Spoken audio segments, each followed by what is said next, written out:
I'm Stephanie Jaworski of joybaking.com. Today we're going to make a plum coffee cake, and this is what it looks like.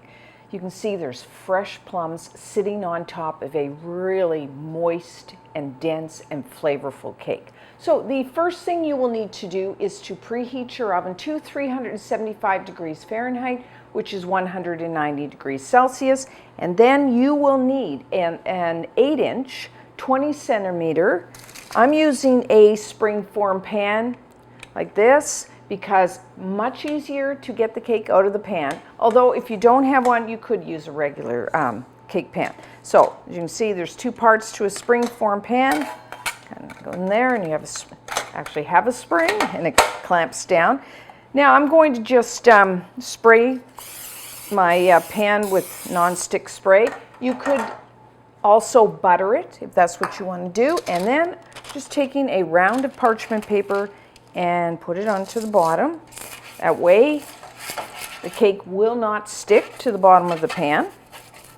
So now, really easy batter to make here. So for the dry ingredients, you will need a large bowl, and I have 1 1/4 cups, 165 grams of all-purpose flour. You may know that as plain flour. To that, I am going to add 1/4 cup, 30 grams of ground almonds. And you can buy ground almonds, or you could just take some blanched almonds, or even the natural, put them in your food processor, process it until it's finely ground, either one. And you will also need 2 teaspoons, 8 grams of baking powder, and 1/4 teaspoon, 1 gram of salt.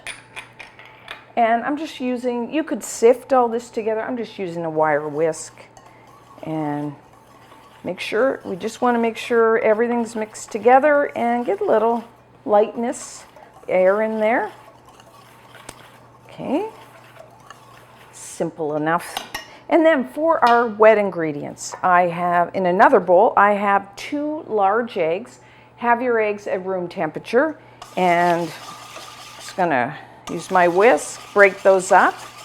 And then I'm going to add, we're not using butter here, we're using a flavorless oil. You will need 1/2 cup, 120 milliliters, 120 grams of a flavorless oil. So that could mean like a vegetable, a corn, a canola, safflower, or you could even use a light olive oil here. I like the using the oil instead of butter, because that way, if you want to refrigerate the cake, it will stay soft. And it also, oil gives you a really dense and moist cake, which is a good thing. And then we will need, what we're also going to do is add 1/2 cup, 120 milliliters, 120 grams of a full-fat yogurt. You could use, I'm using just a plain yogurt here. Actually, this is a plain Greek-style yogurt. If you wanted to, you could use a flavored yogurt, like maybe a peach, or maybe even a rhubarb, just, orange, something like that, to give your cake even more flavor. And then 1 teaspoon, 4 grams of pure vanilla extract. I'm just going to whisk that together. And if you also want to add a little more flavor to this cake, you could take the zest, which is the outer skin of either a lemon or an orange. I sometimes do that if I have, a lemon or an orange in the house, just to give this cake a little more flavor. So just whisk that all together. And then I'm going to add 1 cup, 200 grams of granulated white sugar. While you may say, whoa, that's a lot of sugar. Keep in mind that plums can be quite tangy. And so our cake is going to be a little more like on the sweet side, and that will offset that tanginess from the plums. So that's that. So now we are just going to take the wet. I'm just going to make a little bit of a well in the center of my dry, and then just pour that in. What a great cake to make. You know, if you have the fresh fruit and you kind of go, oh, like to do something with that a little different, you can whip this cake up in no time, which is, hey, we all like something that's easy. So just mix that. You just want to mix it until everything is combined. Don't overmix. That tends to make your cake a little tough, which of course nobody wants. Okay, so that, I'm just going to move all this out of the way. So now just take your pan, pour that in. I mean, how long did that take? Probably takes more time to get the ingredients out than and measured and all that than to actually whip that batter together. And then you can just take the back of a spoon. I have an offset spatula and even that out. So that's that. So our next step are plums. When fresh plums are in season, this is a really nice cake. And something different how to use your plums. Now you can use, I'm using red. You could use a black, or you could use those Italian prune plums, either one. Now, this is what was in my grocery store, so this is what I'm using. So always wash your fruit. And then what I do is I take a sharp knife, and usually there's a bit of an indentation in your plum. I just run my knife all the way around, and then just take it and twist it, and it comes in half, and then we got to get that seed out. Now, I find for this cake, if I'm using this type of plum, of course it depends how big they are, but I'm saying maybe 5 of this size. But always buy a few extra, because you never know. We can't tell by looking on the outside if there's any bruises or anything else in the fruit. So I always buy a few extra. And then what I do, because if you have the Italian prune plum, then you could probably just do this and that'll be fine, because they're a lot smaller. This is, these are pretty large. So I'm going to actually cut that each half in half. So I'm going to get 4 out of that. So, okay, so that's the last one. And also when you're buying plums, sometimes they can be really hard when you buy them. You want them like a little soft, so just leave them out on your counter for a couple days and they'll be just perfect. So now what we're going to do is take our plums and just let them sit and evenly spaced. Now you may think, oh, when these bake, they're going to dry out.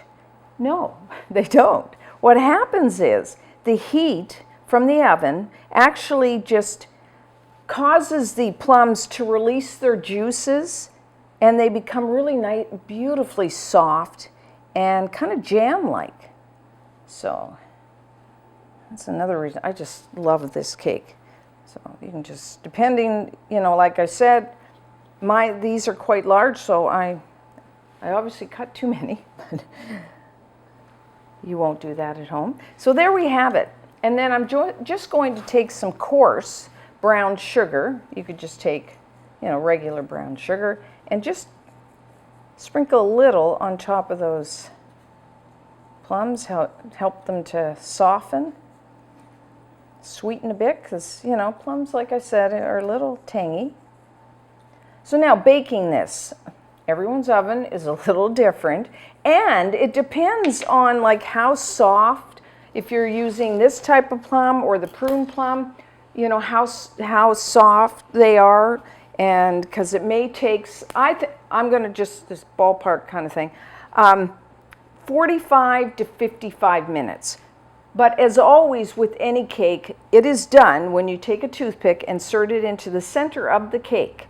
Not the plums, the cake, and it will come out clean. So, I would say start, depending if you're using prune plums, maybe even a little before 45 minutes, and that will kind of give you an idea of how long it will take.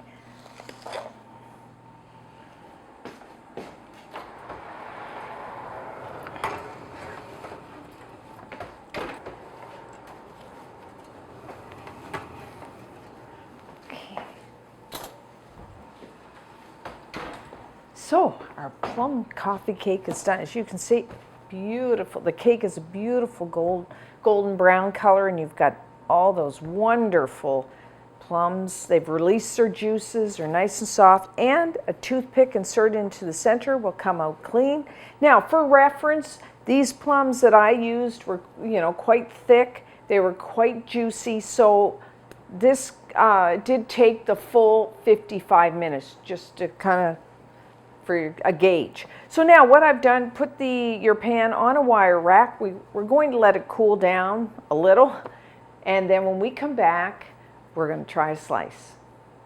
So now to remove the sides of our pan, I'm just taking a offset spatula. You take a knife and just run it all the way around just to make sure it's not sticking to the sides of the pan. And then what I love about a springform pan, you just kind of and there we have it.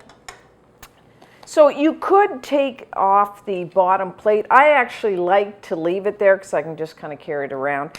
If you want to do that, what I like to do is just let that cool down because mine's still a little warm. And then you could just take a long spatula and put it underneath there, and it will release very easily because we have the parchment paper. So I'm just going to cut just a little slice here.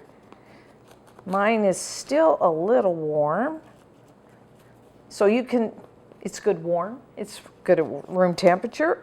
And I like to store this in the refrigerator because of the plums. You could leave it on the counter, but I find it lasts longer if several days if I put it into the refrigerator. So, oh, look at that. Isn't that great? You get the nice plums on top, nice and soft, and then the very moist cake underneath.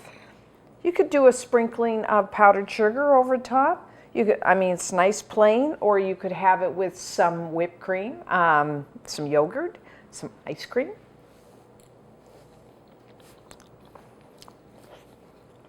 Still warm,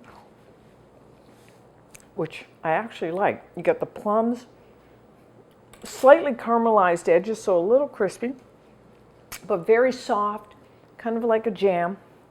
And then that cake, I like that with the yogurt, and then you have the oil that makes it really nice and moist. A really great coffee cake, brunch, after supper, just in the middle of the afternoon, pretty nice. So try this one. And until next time, I'm Stephanie Jaworski of joyofbaking.com.